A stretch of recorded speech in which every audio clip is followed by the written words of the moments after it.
aparecieron los dos primeros campos donde eso ocurría.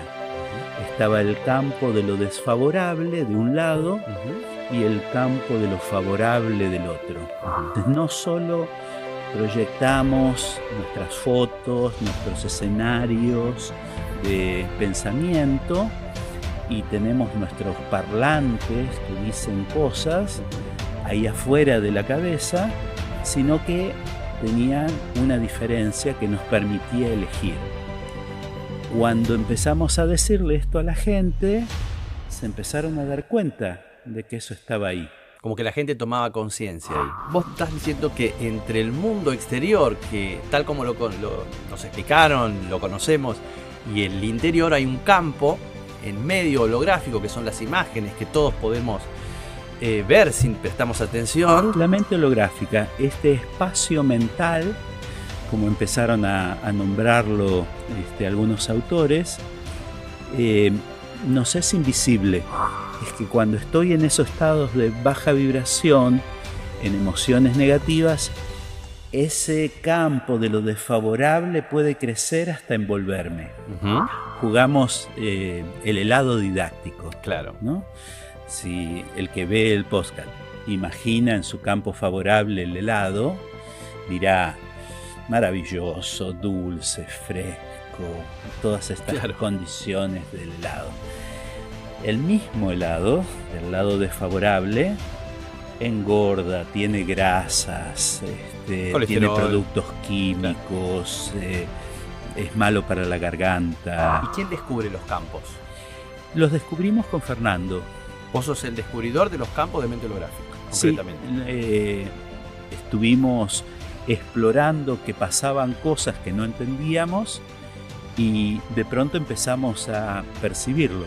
No hay que discutirle a Dios. ¿Qué significa eso? No hay que discutirle a Dios.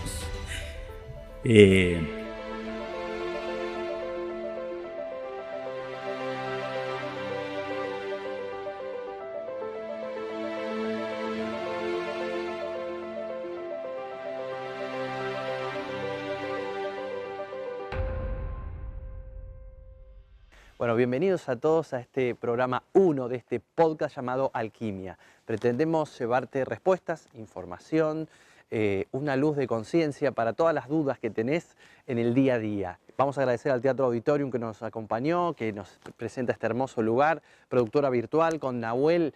Estamos con Cristian López, productor, haciendo un programa que nos da mucha ilusión y lo queremos compartir con vos. Bueno, vamos con Dani que nos está esperando, así que te invito. Vení, mirá.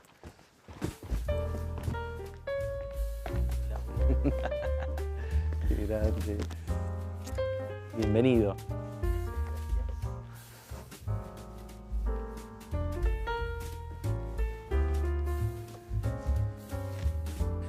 Dani Cooperman. Amigo. ¿Cómo estás? Maravilloso, maravilloso. Se te ve bien, impecable. Igualmente. Gracias, gracias. No, porque nuestra relación es por Zoom, con tus cursos tan maravillosos que das, y ahora verte en persona es como que tenés más brillo que por Zoom. Ah, mira vos. Gracias, gracias. Daniel Cooperman, un placer que estés acá. Hoy un día hermoso, soñado, en el Sala Piazzolla del Teatro Auditorium, y que estés vos acá. ¿Qué significa para vos que el mente holográfica o tu mensaje se expanda en la gente, en las personas? Yo creo que cuando tenés así una creación, cobra sentido cuando podés compartirla con otros. Si me sentase en el living de casa con todos mis papeles, con toda la información, y no tendría ningún sentido, ¿no? El viaje heroico se completa cuando volvés a la comunidad y le entregás el resultado de tu viaje, ¿no? Sí, y uno sigue aprendiendo, ¿no? Cuando explica. Terminás de entenderlo, explicándolo, y las preguntas de la gente y sus dudas terminan de afinar el producto. ¿Qué es mente holográfica? Durante muchos años enseñamos programación neurolingüística. Una de las cosas interesantes de la programación neurolingüística es que había pensamiento flotando ahí afuera. Una foto que veías, una escena que veías, diálogos que ocurrían fuera de la cabeza. Y después de mucho tiempo de compartir esto, la gente hacía como movimientos de la cabeza, enfoques, inclinaciones de la cabeza como para escuchar algo. Nos dábamos cuenta de que sí, que la mente, contrariamente a lo que la gente supone, no ocurre en las neuronas, no ocurre ahí adentro, no ocurre en una pantalla, como me decían en el secundario, Claro. que detrás de la parte posterior del cerebro se proyecta en la parte anterior del cerebro y ahí se ve. Y yo me hacía una imagen de un teatro, un cine. Claro. Y llevamos esto de las imágenes y los parlantes fuera de la cabeza a que no era en cualquier lugar donde hacían estas cosas la gente. Y después de mucho preguntar y de mucho mirar, aparecieron los dos primeros campos donde eso ocurría. Estaba el campo de lo desfavorable de un lado y el campo de lo favorable del otro. Y entonces veías a la gente pensar en algo que no les gustaba, inclinar su cabeza en giro o en inclinación, mirar en un lugar en el espacio o a veces tocar un lugar del espacio y toda su fisiología caía. La boca, las mejillas se ponía más pálido. Sí, esto que no me gusta, que el problema, que la situación. Minutos después hablaban de sus vacaciones o el fin de semana. Se encendían. Inclinaban la cabeza para el otro lado, aparecían otras fisiologías y cambiaba el tono de voz y te contaban de ese fin Era de bien semana. claro, era bien claro. Era bien claro que había dos lugares. Y cuando tenían que decidir, que era el primer proceso que nos dimos cuenta, esto no me gusta, esto está bueno para mí. Esa primer base nos dio los dos primeros campos. Entonces no solo proyectamos nuestras fotos, nuestros escenarios de pensamiento y tenemos nuestros parlantes que dicen cosas ahí afuera de la cabeza, sino que tenían una diferencia que nos permitía elegir. Cuando empezamos a decirle esto a la gente, se empezaron a dar cuenta de que eso estaba ahí. Como que la gente tomaba conciencia ahí. Tomaba conciencia. Claro.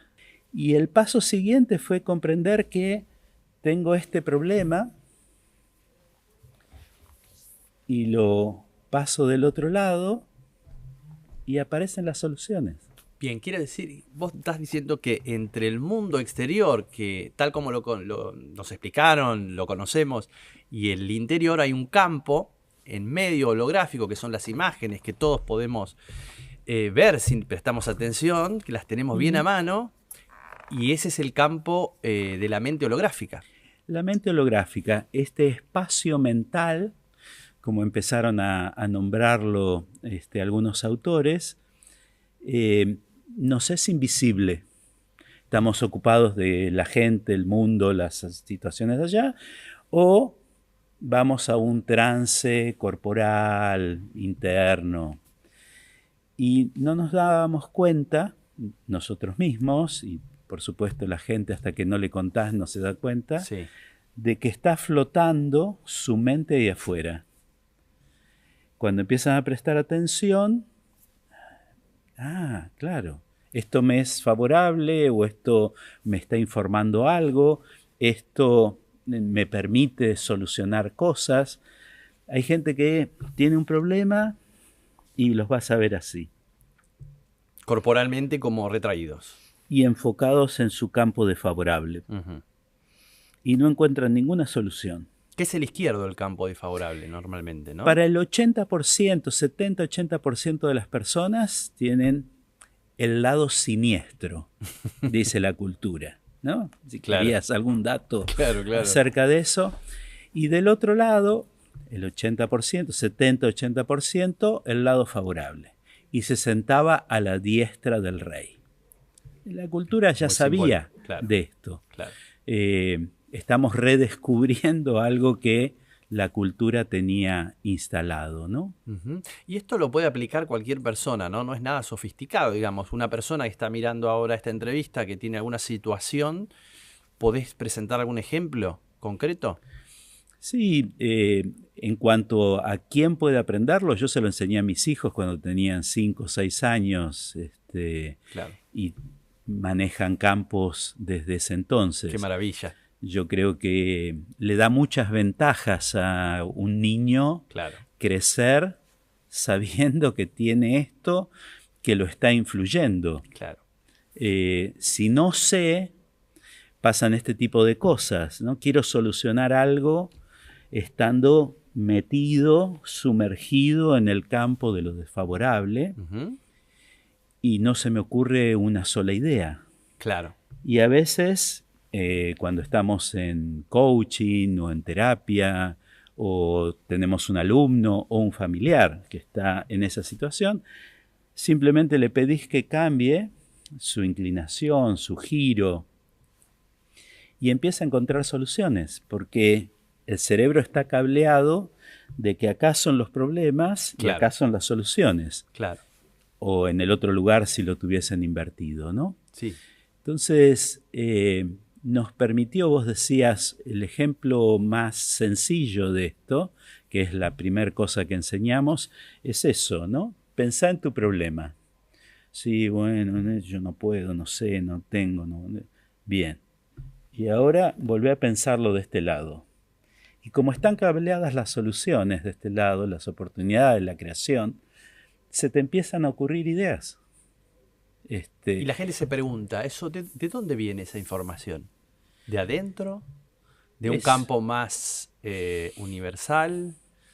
Yo creo que ahí uno puede, y es la investigación de este tiempo, tener distintas frecuencias de conciencia,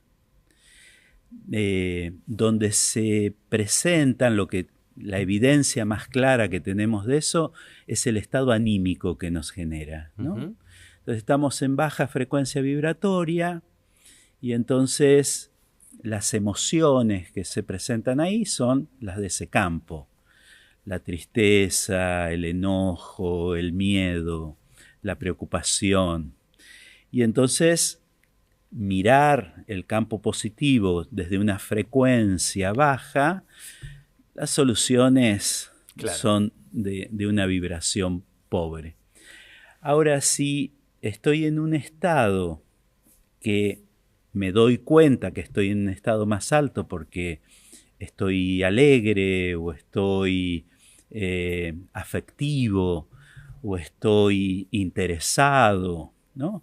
Ya es una frecuencia intermedia, ¿no? Y las soluciones son de otra cualidad. Si todavía subo más y las emociones las llamamos metaemociones o metaestados, estoy en paz, estoy en un estado de amor, estoy en un estado de entusiasmo, estoy en un estado de plenitud, y ya me va cambiando la voz cuando juego esa otra frecuencia, las soluciones que aparecen son muy, muy de alta calidad, ¿no? Entonces, jugamos no solo con los campos, sino con la frecuencia anímica, vibratoria de la persona. Son dos reguladores ahí para poder acompañar, ¿no? Muy interesante y una herramienta muy, muy a la mano de las personas, ¿no? Para utilizarla. ¿Siempre es derecho e izquierdo o hay algún otro lugar donde se encuentra este campo? Te digo, sí, 70-80, en un grupo de 100 personas va a haber 70 que tienen la organización seguro, a veces hasta 80% de esa organización. Y después hay un mínimo, digamos, un 15, que lo tienen al revés, que solo tienen que jugar el juego al revés. No Claro. hay ningún cambio en el juego, solo que lo tienen del otro lado. Y hay una mínima cantidad, rarísimos que aparecen, que no lo tienen polarizado y que tienen arriba lo bueno, lo positivo, lo favorable, abajo lo desfavorable, ¿no? Bien. Cielo e infierno. También ocurre, yo tengo favorable, desfavorable, pero tengo el favorable un poco hacia arriba y adelante, y el desfavorable baja un poco y va hacia atrás. Las tres dimensiones toman formas personales, digamos, en cada uno. Lo otro que influye en esto y que a veces confunde a la gente es que cuando estoy en esos estados de baja vibración, en emociones negativas, ese campo de lo desfavorable puede crecer hasta envolverme. Y entonces todo, hasta lo que ocurre de este lado, está cubierto de esa sensación de malestar. Al mismo tiempo, ese día que estoy enamorado, el otro campo aparece y me nubla cualquier cosa que no sea mi amor. Claro. ¿Sí? Todos hemos tenido experiencias de estar enamorados de personas o proyectos y no ver los defectos o los problemas, enterarnos tiempo después. Y lo sabio es como ver los dos campos, ¿no? Para encarar un proyecto, una situación, una relación. Sí. Jugamos el helado didáctico. Claro. ¿No? Si el que ve el podcast imagina en su campo favorable el helado, dirá, maravilloso, dulce, fresco, todas estas condiciones del helado. El mismo helado, del lado desfavorable, engorda, tiene grasas, tiene productos químicos, es malo para la garganta, ¿no? Sí. Todas las realidades, vamos dándonos cuenta jugando el juego, personas, proyectos, actividades. Tiene todas estas cosas maravillosas y tengo que ver todos los riesgos, dificultades, complicaciones, para no verlas en mitad del río. Entiendo. Bueno, vos sos una persona muy influyente en la programación neurolingüística. De hecho, sos un fundador de la Asociación Latinoamericana, ¿no es cierto? ¿Esto sería una evolución? ¿La mente holográfica es una evolución de la PNL o conviven? Yo creo que en un momento con mi hermano Fernando Cooperman tuvimos la necesidad de llevar más lejos algunas de las cosas que nos había entregado la programación neurolingüística, ¿no? Siempre decimos, para mí mi vida es antes y después de la programación neurolingüística. Honramos linaje. Gracias Bandler, gracias Grinder por crear todos los Puzzle y todos los que después desarrollaron. Pero llegó el momento en que había algo más y no lo estaba diciendo la programación neurolingüística, ¿no? Que es esto de que además de cómo funciona el pensamiento, que lo descubrieron, lo describieron maravillosamente, hay campos. Y eso cambia totalmente la ecuación. Bien, ¿y quién descubre los campos? Los descubrimos con Fernando. Vos sos el descubridor de los campos de mente holográfica, concretamente. Sí, estuvimos explorando que pasaban cosas que no entendíamos y de pronto empezamos a percibirlo, que tenía un tamaño, que tenía una dimensión, que cuando ponías el pensamiento adentro de uno de los dos, empezaban a pasar cosas, que pasaban cosas diferentes cuando el campo era diferente. Y el otro fenómeno que nos sorprendió, cuando hacíamos terapia tradicional, te tomaba los 50 minutos terapéuticos, la hora. Cuando empezamos a hacer programación neurolingüística, el tiempo para un proceso de comprensión y cambio No hablemos de solucionar eso que está hace 20 años con el psicoanalista, Claro. y no pudo ni avanzar 2 casilleros. En el caso de estas cosas que están disponibles para el cambio, en 20 minutos en programación lo cambiabas. No eran ya los 50. Cuando empezamos a hacer cosas de campo, el cambio ocurre en 1 minuto. Es increíble. Encima lo tenés validado, no solo en Argentina, sino en otros países, pero digo, la respuesta está en la gente, ¿no? Y se lo podemos regalar a la gente. ¿Cómo no? Piensan en un problema. Uh-huh. Buscan ese problema, eso que tienen que desarrollar, evolucionar, cambiar. Y si lo miran de ese lado, toda su energía empieza a bajar y están en conexión con el problema. Bien. Lo cambian de lado hacia el lado favorable. En ese lugar piensan, ¿qué 3 cosas diferentes haría? ¿Qué 3 cosas diferentes diría en esa situación? Y mantienen la mirada, la energía hacia ese lado que está cableado, decíamos, de lo favorable. Uh-huh. Y se me empieza a ocurrir una idea.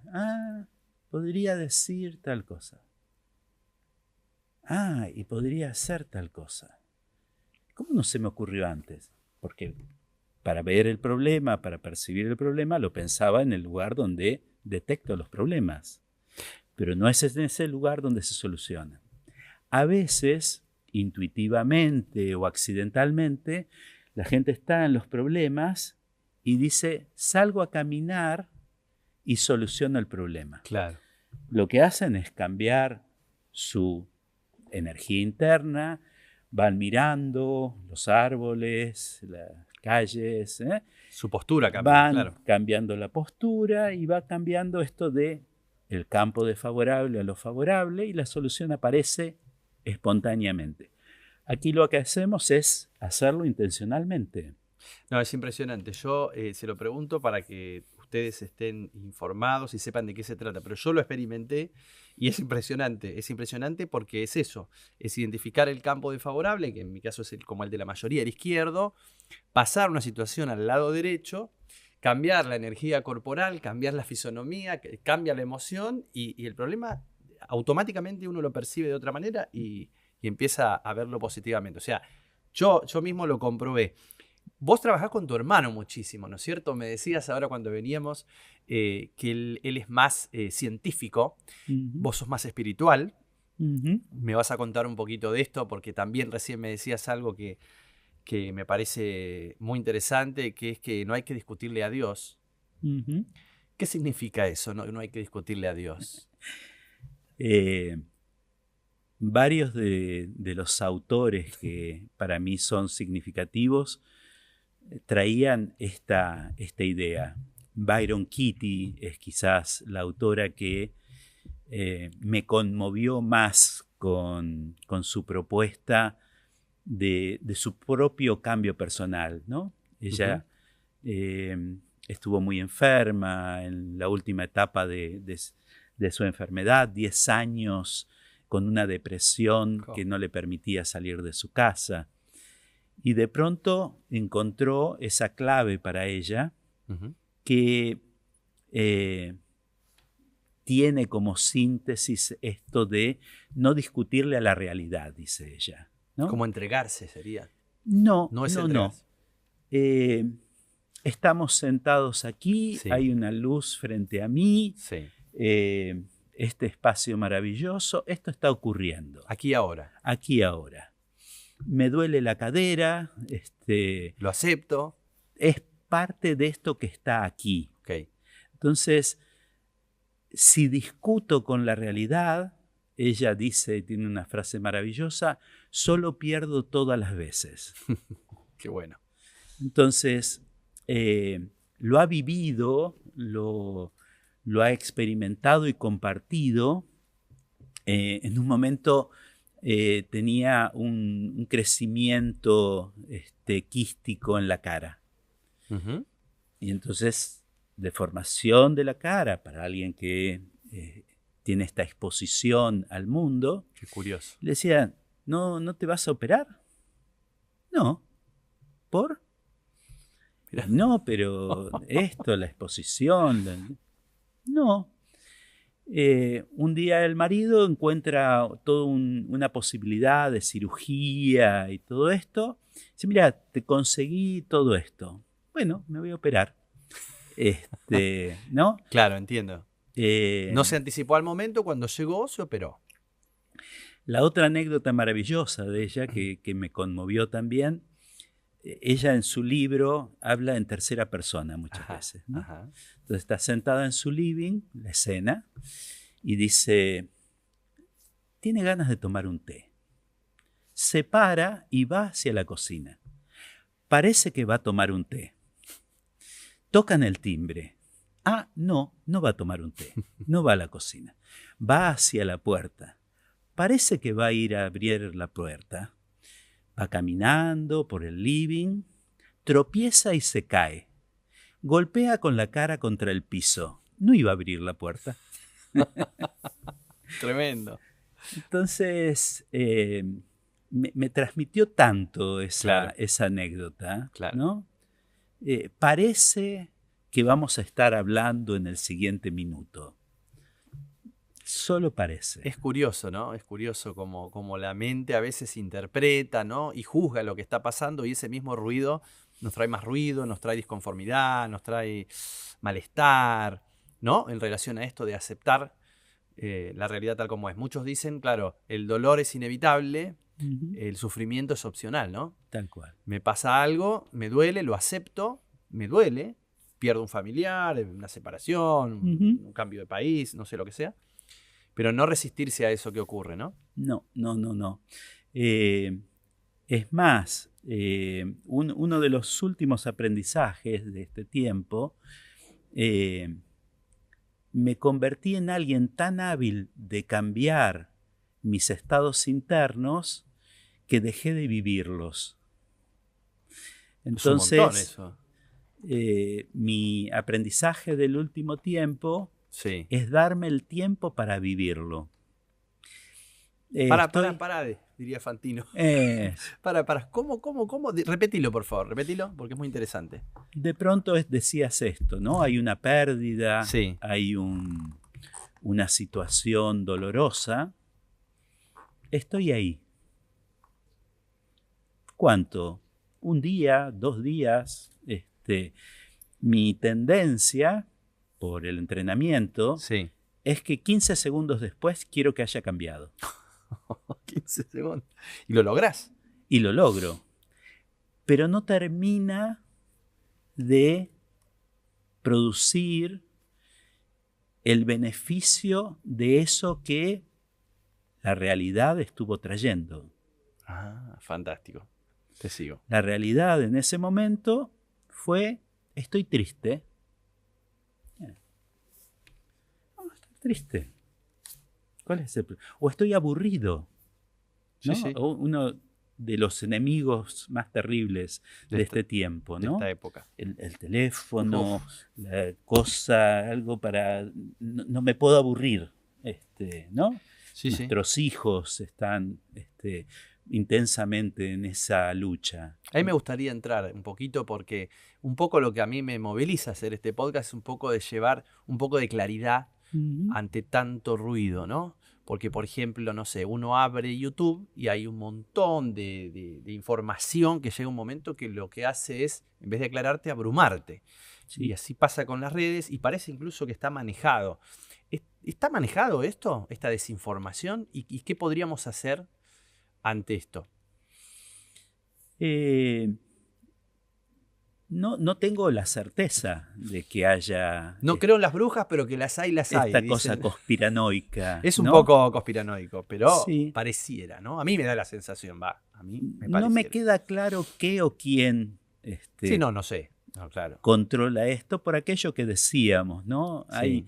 Hay una realidad que excede las élites y toda la descripción esta.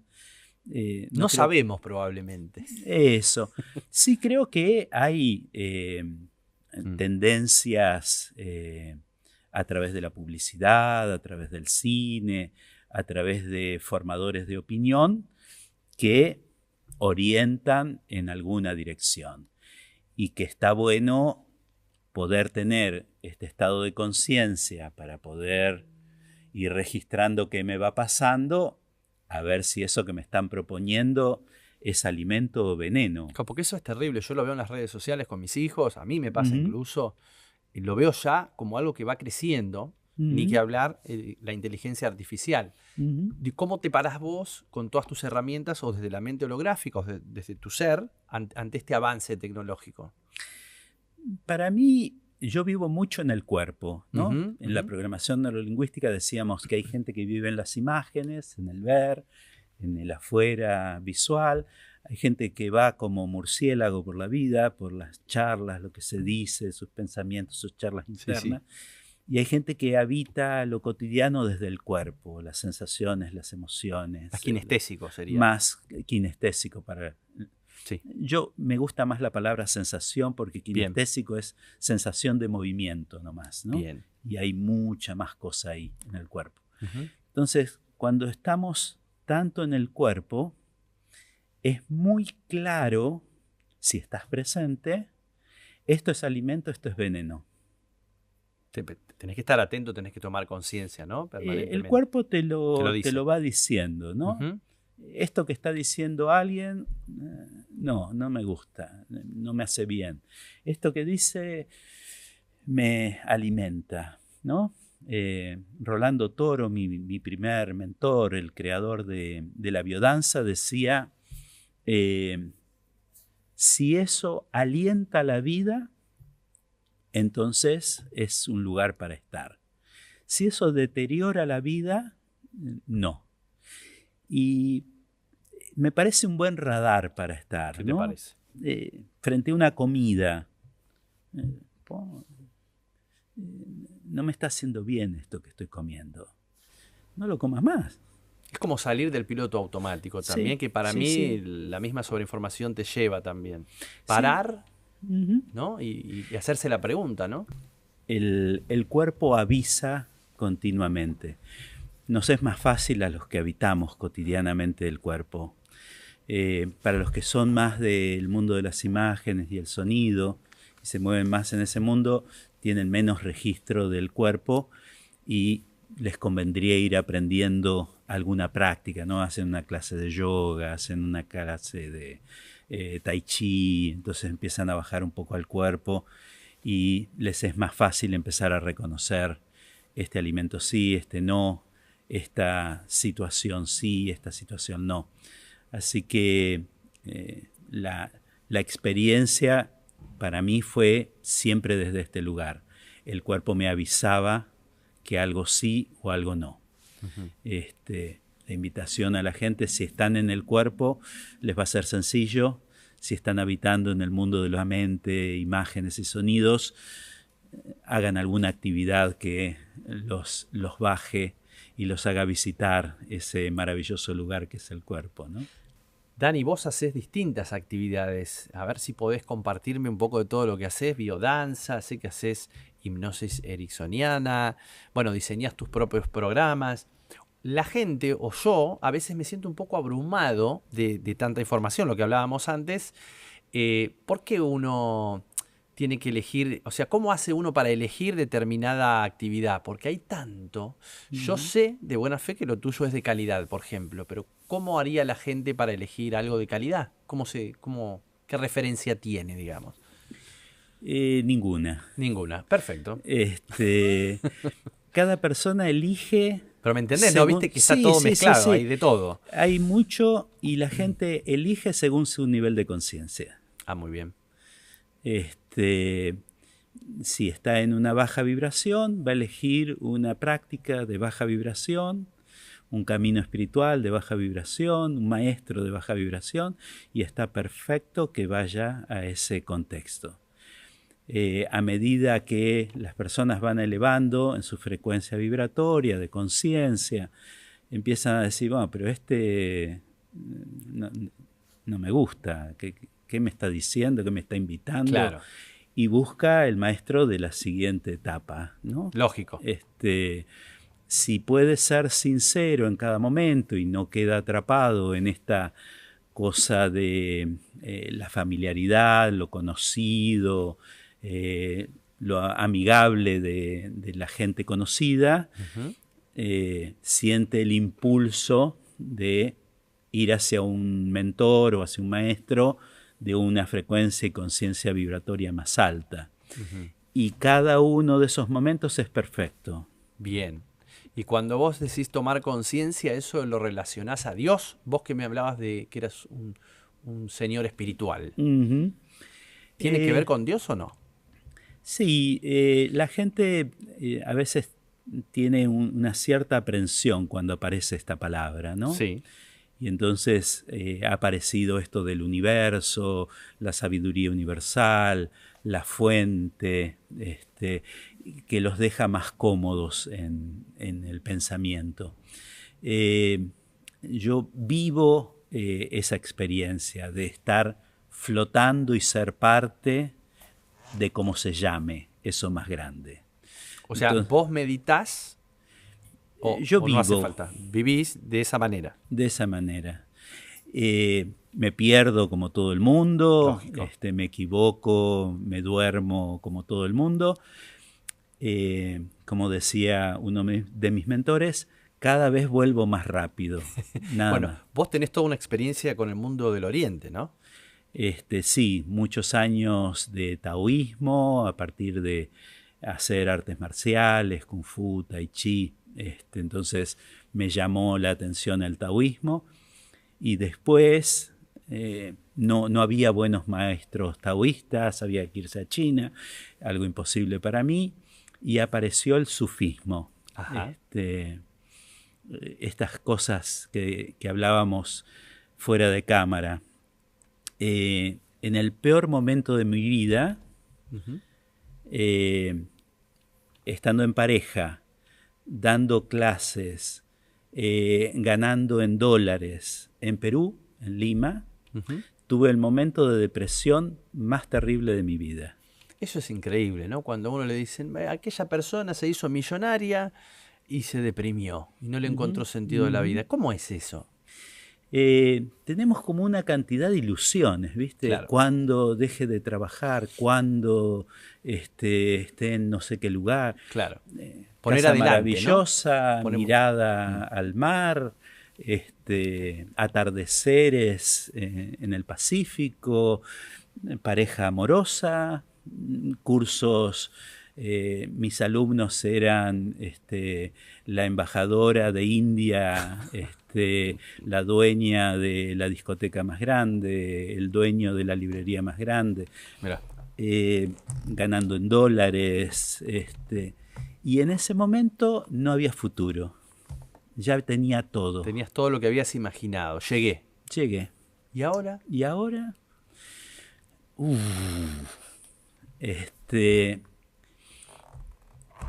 Yo le había pedido al dueño de la librería, estaban saliendo del proceso, entonces dice,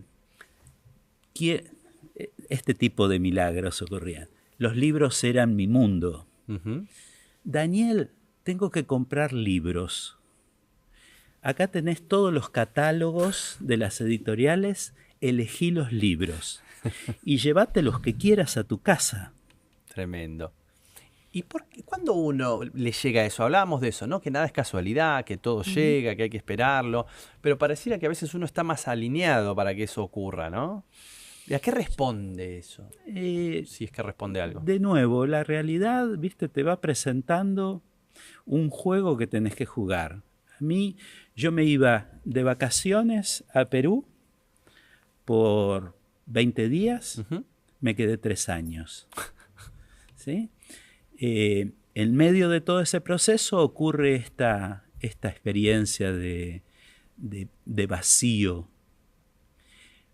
En ese momento, el dueño de la librería me llama por teléfono y me dice, che, acá hay una gente de esos sufis que vos me hablás y preguntan si le interesa a alguien este tema.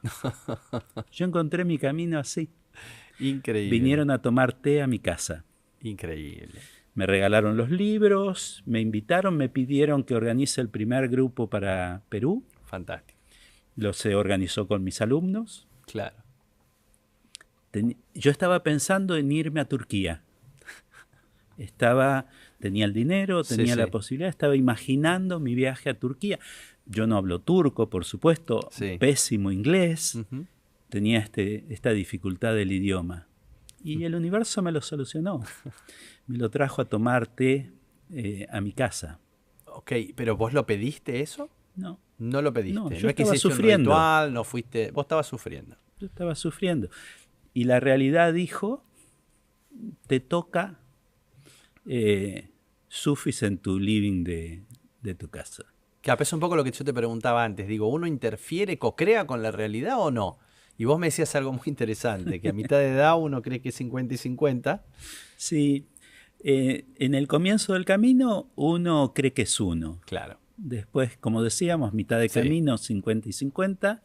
Yo ahora que estoy en el tercer etapa, aquí es simplemente Dios sabe, simplemente la realidad sabe más que yo. No le tengo que estar explicando qué es lo mejor para mí. Entonces ya hace tiempo que dejé de pedirle a algo, a alguien. Y me dedico a habitar y aprender eso que me está trayendo en ese momento. Y vos traías otra reflexión interesante que es, entonces, ¿co-creamos o eso hace y nosotros vivimos? Yo te decía que para mí en este tiempo solo vivimos eso y tenemos la ilusión de que nosotros hacemos, tomamos decisiones. Es una ilusión, que uno no tiene ningún control. Para mí en este tiempo tenés el control de cómo lo vivís. Bien. Lo podés vivir sufriente o lo podés vivir aprendiendo de eso y disfrutando de eso. Esa es el libre albedrío para mí en este tiempo, ¿no? No el evento, sino cómo lo vivís, cómo lo transitas. Espectacular. Me quedó un poco ahí picando cómo terminaste ahí en Perú, que te deprimiste después de haber conseguido lo que querías.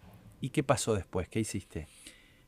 En el primer evento que se hace, un mes y medio después de la llegada de esa gente a mi casa, se ponía una música, se hacía una meditación, y yo sentía un agujero en el pecho. Oh. Y desapareció el agujero. En la meditación. Ese día. Ese día, ajá. No respondió a la meditación, desapareció. Desapareció. Dije, esto es para mí. Claro, claro. Y estuve allí 35 años. Y en algún momento dejó de ser algo significativo. Se convirtió como una especie de club al que yo iba porque tenía mis amigos, porque se hacía la actividad. Pero ya no me daba eso que me había dado. Y salí de ese mundo. Y ahora que estamos en un teatro, me decías que fuiste gran amigo de Lito Cruz, ¿no? Gran amigo, bello recuerdo cada vez que pienso en él. Gran actor. Gran actor. Tuve la suerte de que me convocara para encontrarse en prácticas con sus amigos y compartirle cosas de programación neurolingüística. Qué lindo. Fernández, Moreno, toda la crème de ese momento en el teatro argentino. Y es tan fácil trabajar con actores, tienen tanta habilidad para la creación de mundos imaginarios. Así que era un enorme placer cada vez que me reunía con ellos. Linda experiencia, porque vos entrenás, digamos, profesionales, actores, médicos, abogados, empresarios, digamos. A esta altura creo que no me queda nadie para... sí, tuve toda la época de los 90, 2000 de empresas, tuve las etapas de los entrenamientos que decíamos, grupos de biodanza, grupos de programación neurolingüística, acá en Argentina, en Uruguay, Chile, Perú, Paraguay, México, España. Me permitió viajar mucho. En algún momento una tarjeta de crédito me contrataba a través de una consultora y me llevó a conocer todas las sedes de esa tarjeta de crédito. Mirá qué lindo. Así que conocí toda la Argentina gracias a la programación neurolingüística. ¿Ahí te contrataban en calidad de experto en programación neurolingüística o en general en No, tus había actividades? unos eventos que se llamaba Comercios Amigos Ujú. y la tarjeta capacitaba a los comercios porque eso les permitía una vuelta económica Ajá. a través de la tarjeta. Ujú. Así que llegar a distintas ciudades, dar entrenamiento 2 días, ir a otra ciudad Qué o volver a lindo. Buenos Aires, fue un momento de mucho crecimiento. ¿Te gusta viajar? Me encanta viajar, creo que ya viajé todo lo que tenía que viajar, conocí todos los lugares que me divertían. Creo que quedan así volver a algún lugar. Quiero volver a Estambul. ¿Por qué Estambul? ¿Qué encontraste ahí que te gustó? Uno de los maestros más grandes del sufismo es Jalaluddin Rumi. Ujú. Poeta, místico. Su libro Masnavi es como uno de los libros sagrados de Oriente. Ajá. Entonces, su tumba está en Konya y su lugar de meditaciones y giros de los derviches giradores está en Estambul. Hay una linda anécdota. Fuimos una mañana al lugar donde se gira, donde se medita, y nos permitieron entrar en el lugar, que es un lugar de madera, de piso de madera, como octogonal, y me senté ahí a las 10 de la mañana y me levanté a las 2 de la tarde. Y tanto allí en Estambul como en Konya, sentir que yo ya había estado ahí. Wow, qué fuerte. Que ese era mi lugar. Qué lindo, ¿no? Sentir Sí. eso además. Me ocurre en varios lugares, ¿no? Me ocurre en Madrid, me ocurre en lugares en Argentina también, pero fuera del país, yo creo que España y Turquía han sido así los 2 lugares de... Pero, ¿responde a que te es familiar o responde a que vos crees en vidas pasadas, por ejemplo? Ambas cosas, ambas cosas. Creo que me es familiar porque hay alguna historia mía allí, ¿no? ¿Crees en vidas pasadas? Sí, totalmente. ¿Qué fuiste? No, ¿Sabes? del montón del pueblo. ¿Sí? Sí. No tengo estas alucinaciones de que fui Jesús o No, por ahí o el sabías. rey, no sé cuánto. No, por ahí habías hecho un trabajo y te habían dicho, fuiste un campesino en Madrid. Sí, me han dicho muchísimas te veces en lecturas de registros akáshicos y en otras cosas me ven en alguno de estos lugares, ¿no? Mira.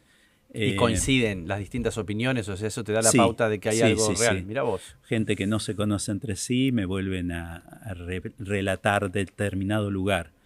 Lo mismo, a mí me conmueve profundamente la imagen de Jesús. ¿A vos? A mí. Ajá. Y me refieren y siento que estuve ahí de nuevo. Era uno de esos miles del montón, no era ni uno de los apóstoles, ni pero nadie significativo en la estampita. Claro. Pero me conmueve profundamente la imagen. Mirá. Yo rara vez lloro, pero puedo estar viendo una película mala de factura yankee, de Jesús, y me conmueve una escena y puedo llorar. O sea, hay algo ahí que te conmueve. ¿Pero tenés formación religiosa? O sea, ¿tus viejos? No. Eran unos falsos católicos. ¿Falsos católicos? Decían que estos eran padres, católicos. Decían y no lo... No. Creo que en mi linaje soy el primero que tuvo intereses en esto. Mira. ¿No? Ajá. Mi abuelo fue monaguillo, me enteré después de que había muerto, y uno de sus hermanos pequeños, queridos, se murió. Y él le pedía mucho a Dios que lo salvara. Y ahí se convirtió en ateo, disidente. Mirá. Así que el único que tenía así un caminito, perdió en el camino esa conexión. Así que no, mis abuelas, porque no conocí uno de mis abuelos, no tenían ningún acercamiento a lo espiritual. Mi padre, mi madre, ninguno. Tu hermano es un ladero tuyo. Sí. Impresionante ver la energía que tienen entre ustedes. También es experto en desarrollo personal, pero él, me decías vos, es psicólogo, bueno, va más por el lado científico, pero Sí, se quieren sí. mucho. Yo veo ahí que hay un afecto real. Sí, sentimos ese profundo amor, ¿no? Hubo un momento, yo creo, ahí cuando viajé a Perú, éramos cercanos antes del viaje, pero después del viaje, él viajó allá a Perú, estuvo un tiempo allá, y cuando volví se generó ese lazo que persiste hasta ahora, increíble y bellísimo. ¿Cuántos hermanos son? Somos nosotros Son dos. ustedes dos. Nosotros dos. ¿Y tuviste una infancia así complicada que te hizo crecer o no? Sí, yo creo que sí. Cuando nace Fernando, mi madre se enferma gravemente. Mira. Y siempre me pregunto cómo avanzó él, porque no tenía mamá. Claro. Pero lo asistió, creo que no entendía, porque era un bebé. Claro. Pero a mí me mandan con mis abuelos. Ajá. Entonces, viste, cuando nace un hermanito, lo debes haber vivido con tus hijos, el hermano que ya estaba Sí. Mucho no le convence la no idea. le convence demasiado y además te mandan a otra ciudad. Encima. Así que fue un momento de aprendizaje. Siempre, cuando hice terapia, lo pensaba como uno de los momentos más terribles de mi vida. En una meditación, en conexión con alta energía, vuelvo a ese recuerdo y lo veo desde alta energía. Y fue el momento que recibí más amor en mi vida. Wow. Mis abuelos habían perdido un hijo varón. Tenían 2 hijas mujeres, habían perdido el varón. Y llego yo, nieto, varón.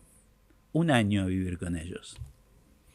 Me dieron todo el amor que no me emociona. ¿Y qué te parece? Que no le pudieron dar a ese hijo que perdieron.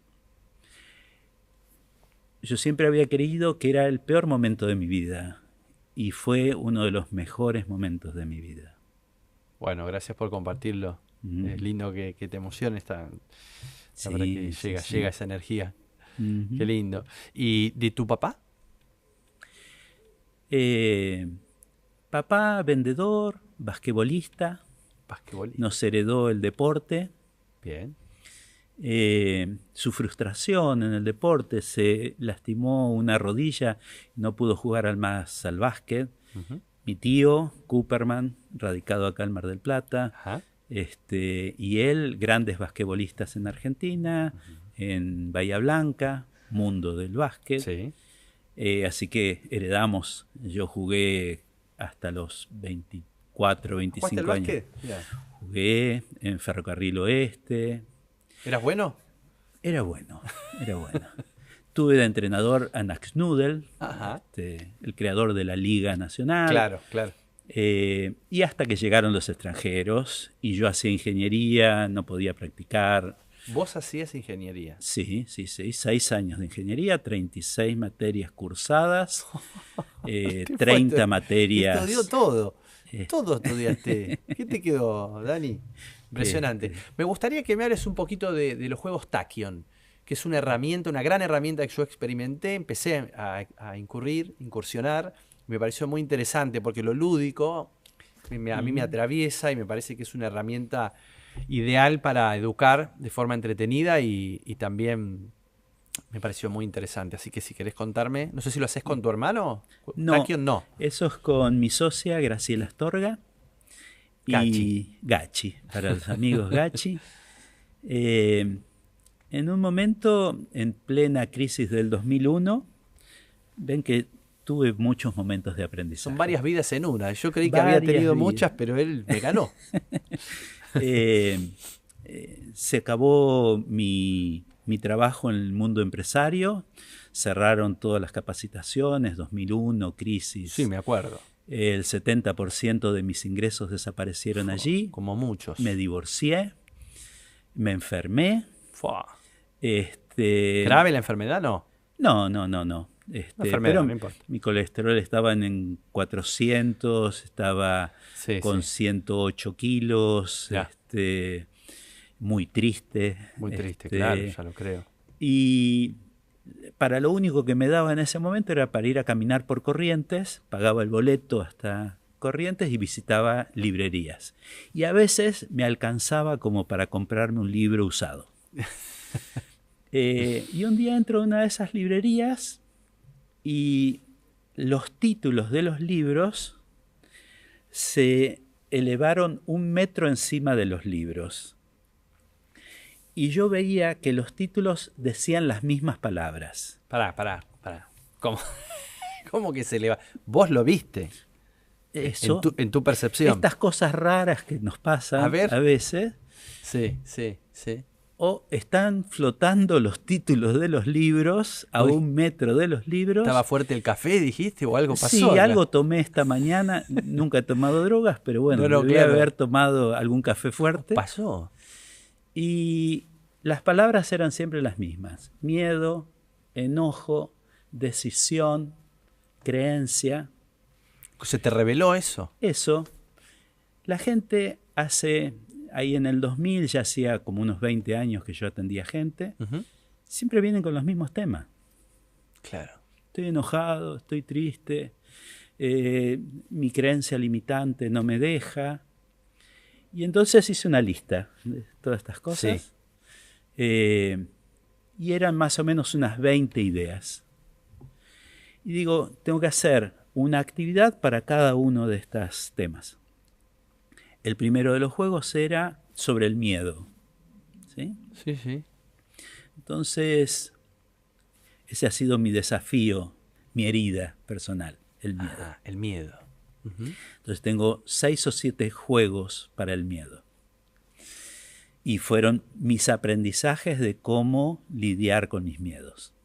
Claro, cuando vos lo haces, te inspirás en vos, en tu propia necesidad. Si funciona en mí, lo pruebo en alguien más. Si funciona en alguien más, ya pasa. Que eso lo hace bien real, ¿no? Porque Eso lo hace verdadero. Entonces, se llamaba La Frontera, atravesando tus miedos. Y fue una de las primeras prácticas. Y después, siempre la adrenalina del miedo está compensada por noradrenalinas de enojo y bronca y furia. Viste que cuando vas manejando y alguien hace una maniobra, te asustás, pero lo primero que aparece es el enojo contra esa persona. Totalmente. Miedo, enojo son compensatorios, así que el segundo juego tenía que ver con alquimizar la ira. Qué linda palabra, alquimizar. Sí. Así que bueno, tenía un juego para el enojo, uno para el miedo, uno de toma de decisiones, uno para cambiar creencias limitantes, uno para los duelos. Y ahora tenemos 40 juegos. 40 hiciste, qué 40 juegos. 40. Y vos ves en la gente que eso producía cambios.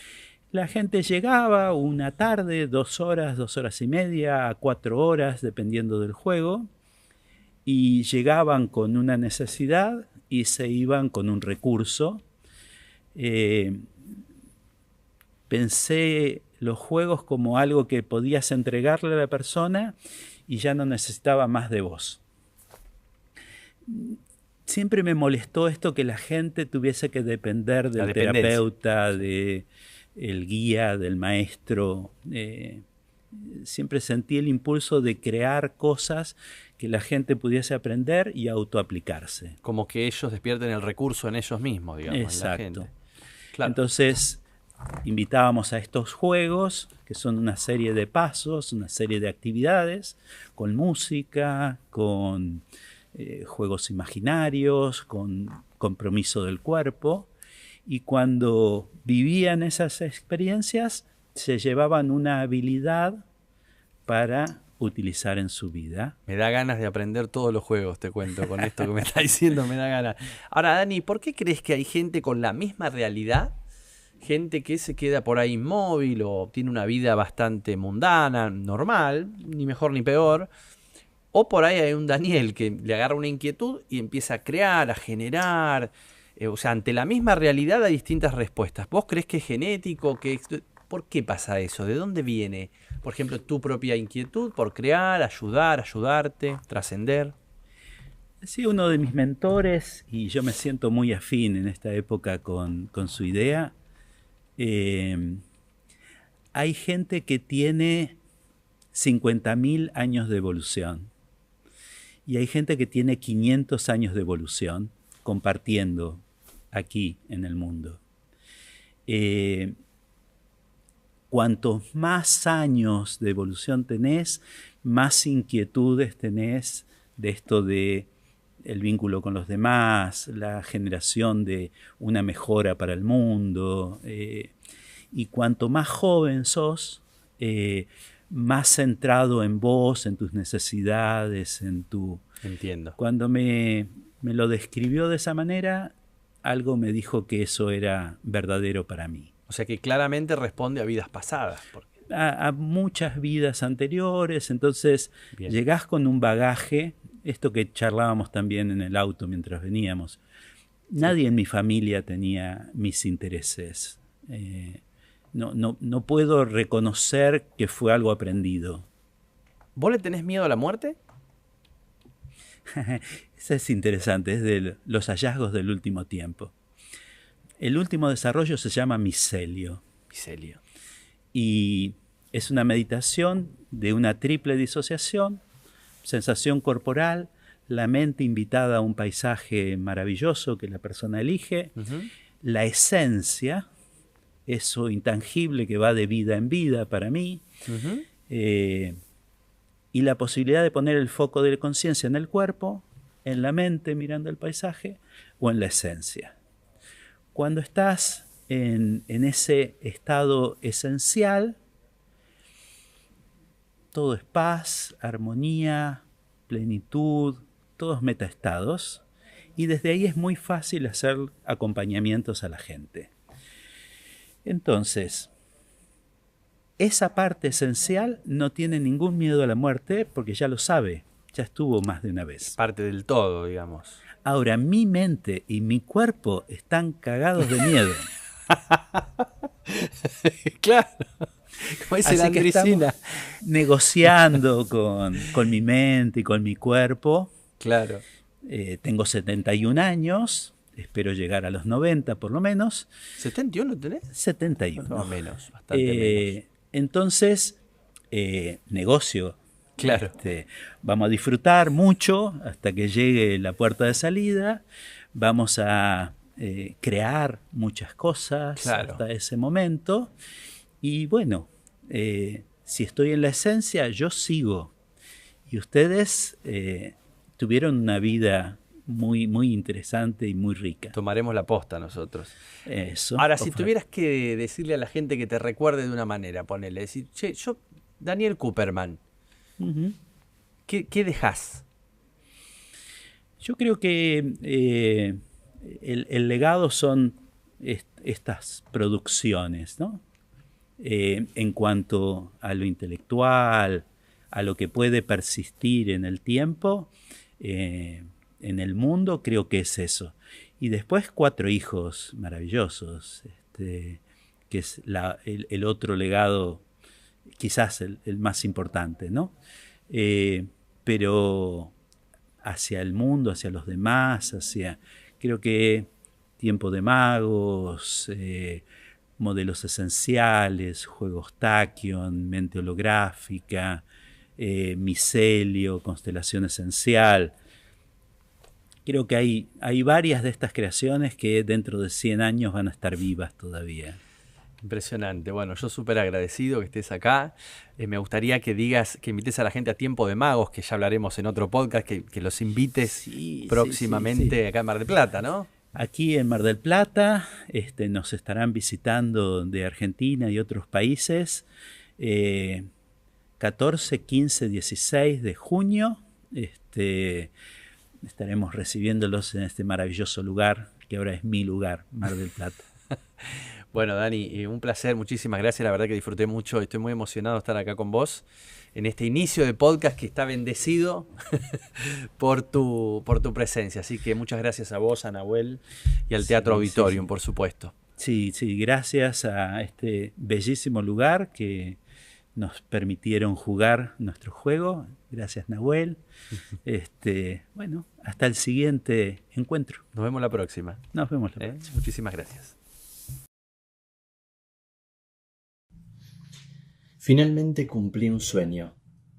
Siempre que cumplí sueños me sentí lleno, como que estaba en el camino indicado. Sueños más grandes, más chicos, con más dinero, con menos dinero. Siempre traté de hacer lo que me gusta, lo que me resuena, lo que me hace sentido.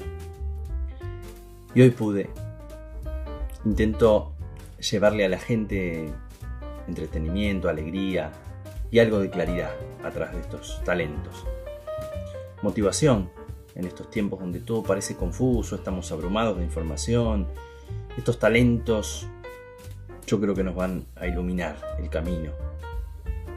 Y empezamos finalmente y con una alegría enorme, porque coproducir junto a Productora Virtual con Nahuel, pisar la Sala Piazzolla con sus técnicos, su magia, el agradecimiento a todo el personal que nos acompañó, su historia, su energía llevada por infinitos artistas que pisaron ese escenario, es ya para estar completo, feliz y agradecido como yo me sentí arriba del escenario. Pero entrevistar en un programa propio a uno de los referentes del desarrollo personal, a un amigo, si se me permite la expresión, creativo incansable, persona que diseña sus propios métodos para transformar personas, para servirle a la gente, una persona tan genuina, tan noble, de esas que pocas uno ve, profesor como pocos. Bueno, Daniel Cooperman es un honor para mí. Solo espero haber estado a la altura y espero que lo hayan disfrutado. ¿Cómo lo vi? Me preguntaban. Lo vi muy sensato, muy sincero, muy genuino a Dani. Yo lo conocía por Zoom, un maestro, de verdad, un tipo generoso, pero personalmente, claramente es como más brillante, sería la palabra.